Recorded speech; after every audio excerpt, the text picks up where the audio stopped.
Hi, I am very underprepared to be doing what I'm doing right now, recording anything, but I haven't recorded anything in so long that I honestly just feel obligated to record something, but I'm so tired. I'm so underprepared. That's something I noticed. I actually made a couple videos before, but my diction sounded like I think I sounded like those guys from Family Guy. There's those characters. They're the uh, I think they're called the foreign people who have been in America long enough that they kind of almost sound American, but not completely. I think that's what I sound like a lot. But I'm getting off track. Wanted to record this because last night I saw. You can't see. I'm lifting my thumb up. Like last night. Ooh, big deal. But last night I saw a movie that I've been waiting a while to see. When I first heard of its announcement, the movie I saw last night was The Muppets, which I've been trying to see for so long. Like since it came out, I've been trying to see, and just things hadn't worked out till last night finally. But that's not the point. Um, I want to tell everyone the moment when I knew this movie was going to be good, or because I found both these things out at the same time. First thing, not that so much I found out, but I saw the first trailer. Complete fourth wall joke. You could tell these people were just. I'm not. I don't know if I'll put a link to it, but the first trailer, they don't even tell you that it's a Muppet movie till the tail end of the trailer. Like if you saw this in the theaters and didn't realize it was a Muppet trailer, you might be like, "Huh, Jason Segel and Amy Adams are in a romantic comedy together. Lame." But then suddenly, I think it's I haven't seen it in so long. I think it's like Kermit shows up. Oh yeah, I do a terrible Kermit impression. It's like, oh yeah, this is gonna be a good movie. A terrible Kermit impression that I do. Steve, I think his name's Steve Whitmire. I think that's how you pronounce the name of the guy who does it now. He's so good at it, actually. Like, Jim Henson, of course, is better because he's the original, but I digress. But, so I saw that trailer and I could tell that they were just having a lot of fun making this thing. And just because the trailer in itself is just a huge fourth wall joke, just this big, like, psych. Told me, okay, this is good. They're working on the comedy. They're trying to get the Muppet feeling back. But the other thing that really interested me was that Jason Segel wrote it, and I believe he co-wrote it with the guy who directed. Don't quote me on this. I believe I'm having trouble remembering, but I'm pretty sure he co-wrote it with the guy who directed Forgetting Sarah Marshall. Now, whether you like or hate or you're just okay with Forgetting Sarah Marshall, me, I like it. I don't love it like some people. Uh, you know, there are things about it. There are things about it that I love, but I think the right word for how I feel about that movie is, well, not word, but way to describe how I really feel about that movie is I really, really like it. I love just how. What I love about Jason Segel's writing is that he's he's very passionate, but he's not going to drown you in tears. You can tell he really cares about what he's writing. He really cares about these characters. He's putting just so much of himself into these characters in this story. Right now I'm talking about Forgetting Sarah Marshall, but also the same thing in the Muppets too. But when I saw Forgetting Sarah Marshall, but he doesn't want to make you feel bad. He doesn't want you to go out and just he wants to make you sad. He really does, but he doesn't want you to leave sad. He wants you to because he wants you to laugh too. He wants you to feel sad, and he wants you to feel happy too, both at the same time. And I love that because so many directors really are so much one and so much not the other. But he's just completely both the whole time. And with this Muppet movie, yeah, he really did that. You feel about these characters, but you're laughing at the same time. And I think the best example I can think of, and look it up on YouTube if you see this, look it up on YouTube, because this is a really great, I think is a really great song, and it's Am I a Man or a Muppet, or is it Am I a Muppet or a Man? I can't remember which happens first, but it's such a funny song, but it's written, it doesn't, it's written also very passionately about, you know, kind of these people questioning, like, who am I? Which is, I know, like, you're like, oh, yeah, who am I? That's never been done before, but I think what works is you can tell Jason Segel really cares about this. He really cares about this question, and he really wants to show these people dealing, yeah, people on Muppets dealing with, like, who am I? Like, where do I belong? And all that stuff. But I think we're really saying, this isn't really like an essay kind of review, obviously, because if I was a writing essay style reviews, because then I'd have to be like, oh, well, gotta talk like more of this. Jason Segel demonstrated his care and affection for the subject, but I hate writing like that. I've had to do that for reviews in college classes right now, and some people do it very well, though. I prefer to. I think I like blogs, but so off subject. But okay, first thing first. Everyone knows about this. What's the plot? It's the plot of, I find it, like, oh, we're gonna lose the theater?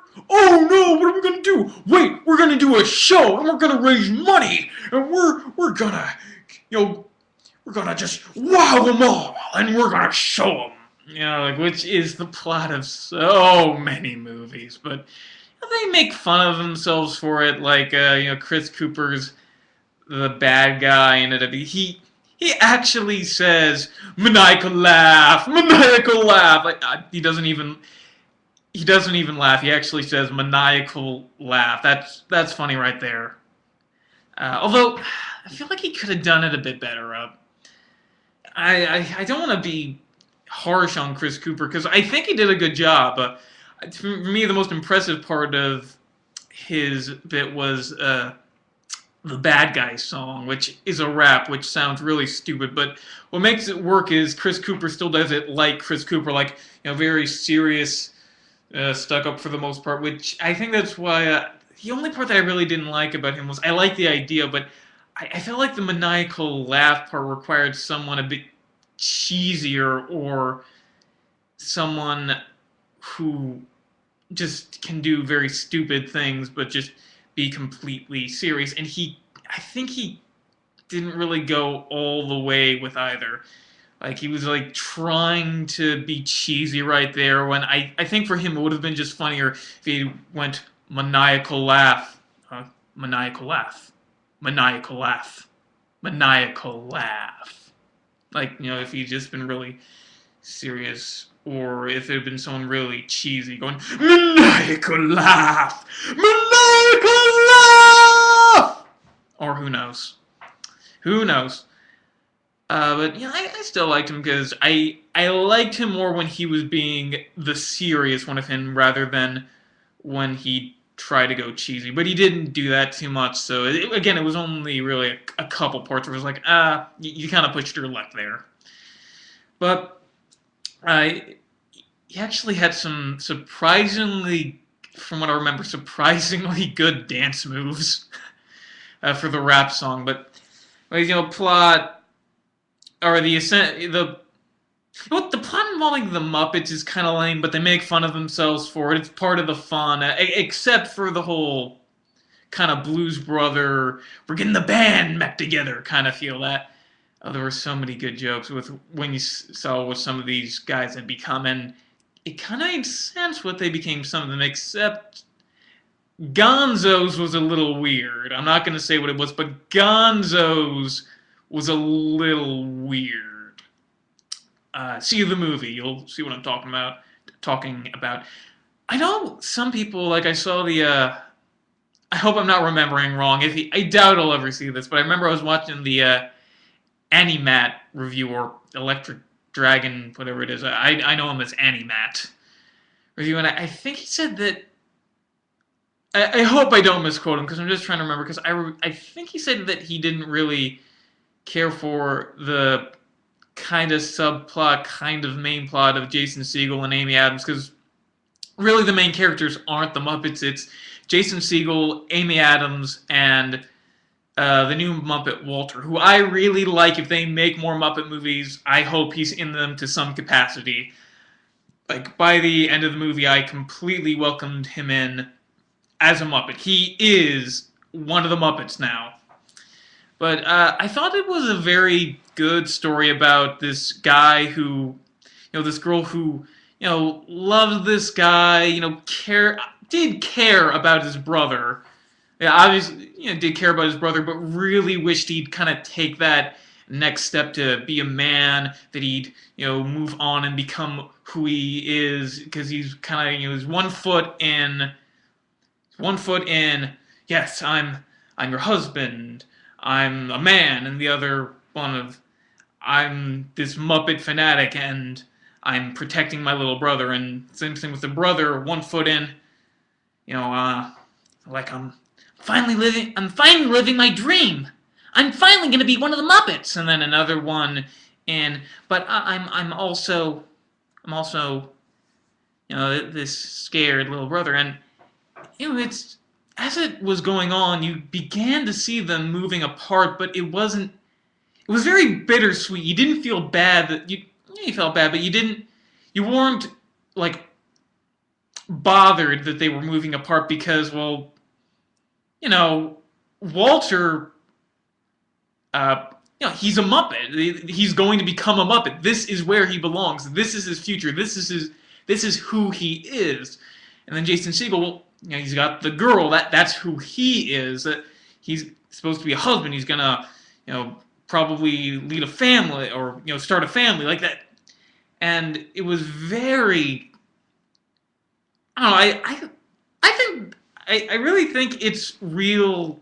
I thought that was very real stuff that happens in real life. People moving apart, but while it's sad, it's okay because in the long run, this is what they need to do.